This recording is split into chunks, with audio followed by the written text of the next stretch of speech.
That was Texas Senator Ted Cruz earlier today addressing members of the Texas Republican delegation here in Cleveland. Now, that came after the Texas senator's speech last night, in which he failed to endorse the Republican nominee, Donald Trump.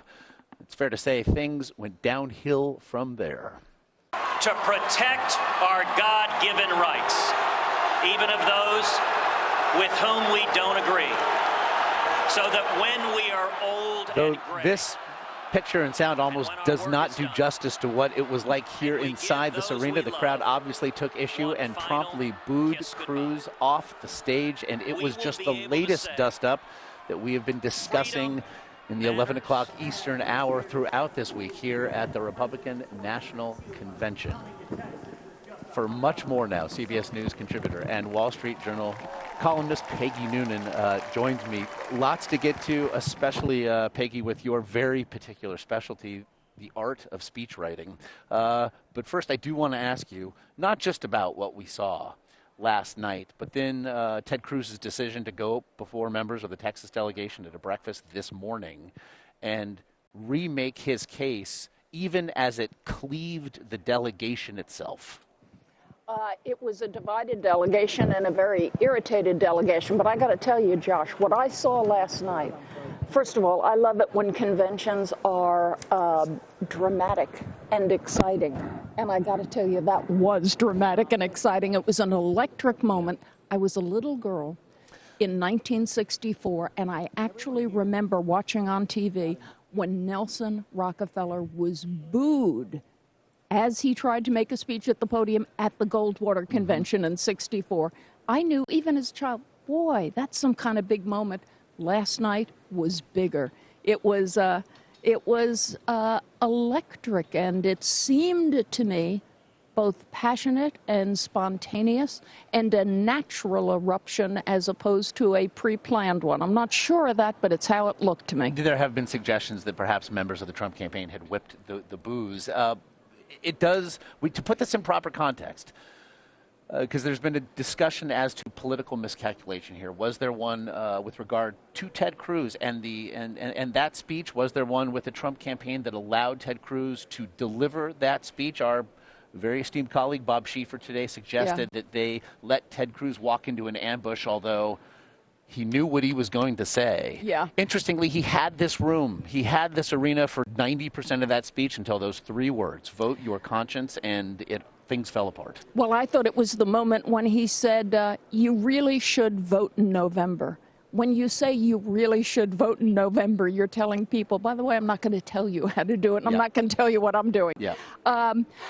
Here's a little mystery for you, and I suppose we'll solve it in the next few days.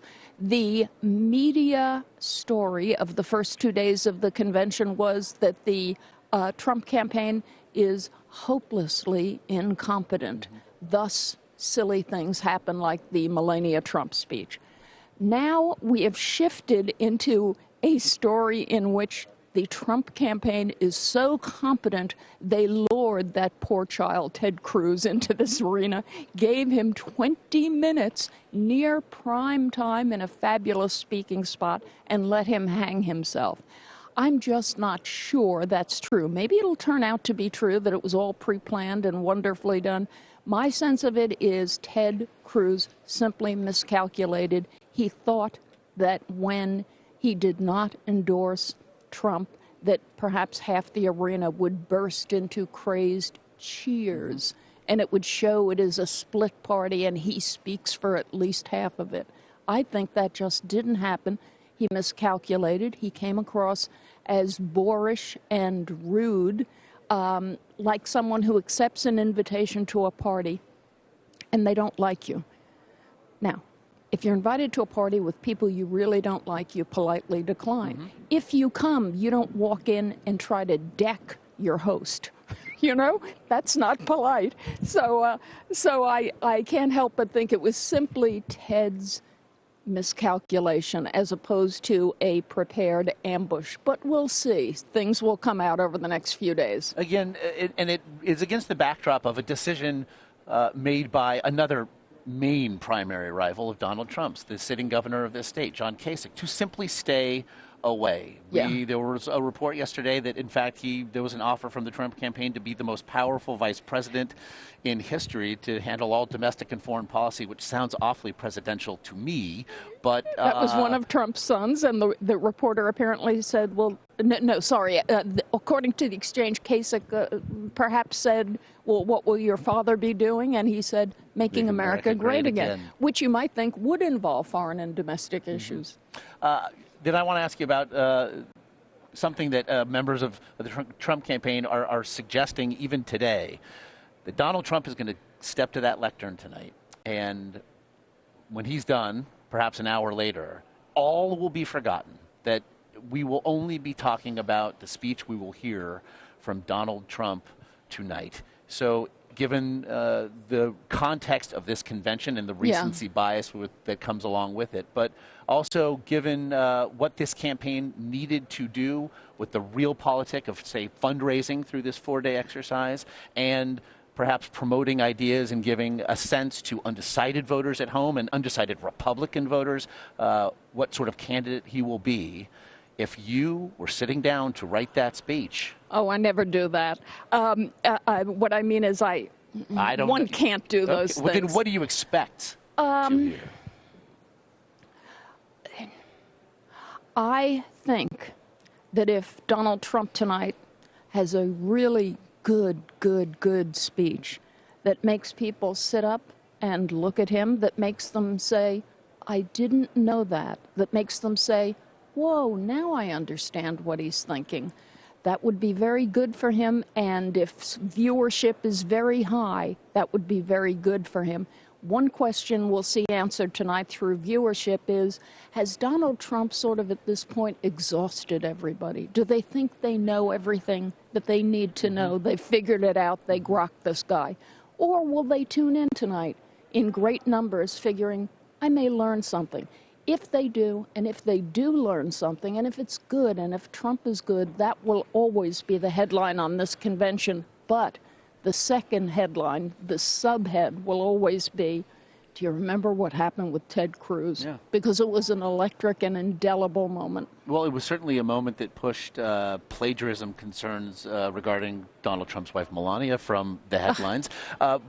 But if this is all optics, they call it a convention for a reason. It is meant, or at least once upon a time, perhaps, to be conventional, to be accessible, so that over a 4-day experience, a campaign can craft a narrative, tell a story, and lay plain its goals for November and beyond.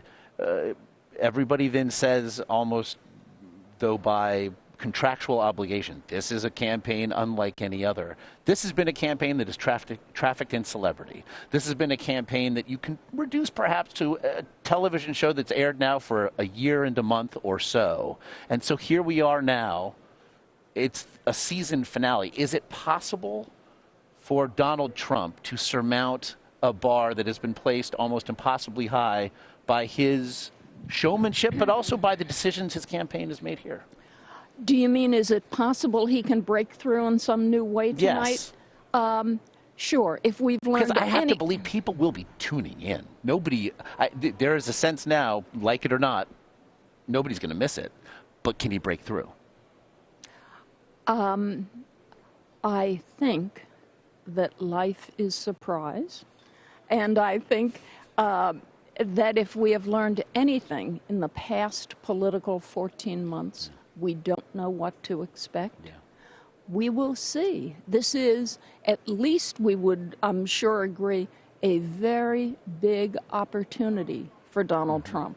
And he can meet it or he can miss it, and we're not going to know till 10 o'clock tonight.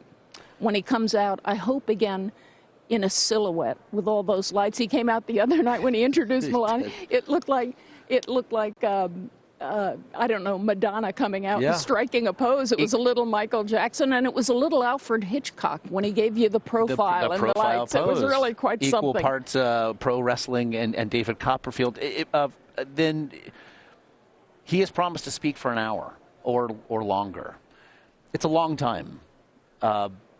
Is it that if there's anybody who can do it, he can, or is it would that give you pause if you were advising him? You know, acceptance speeches tend to go kind of long in the way that State of the Union addresses tend to go kind of long. There are many constituencies to be addressed and many arguments to be made. To go longer than an hour would strike me as boorish, but he often likes to talk longer than an hour.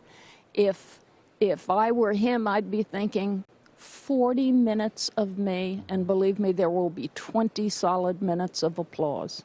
You'll come out and you'll say, it's great to be in Cleveland. Yay! You know, and that eats up time. So I would think he ought to keep it under an hour, which sort of projects a kind of graciousness. Mm-hmm. I know we're all busy. I know you have lives. I know the networks have to cut to commercial at 11 and begin their specials.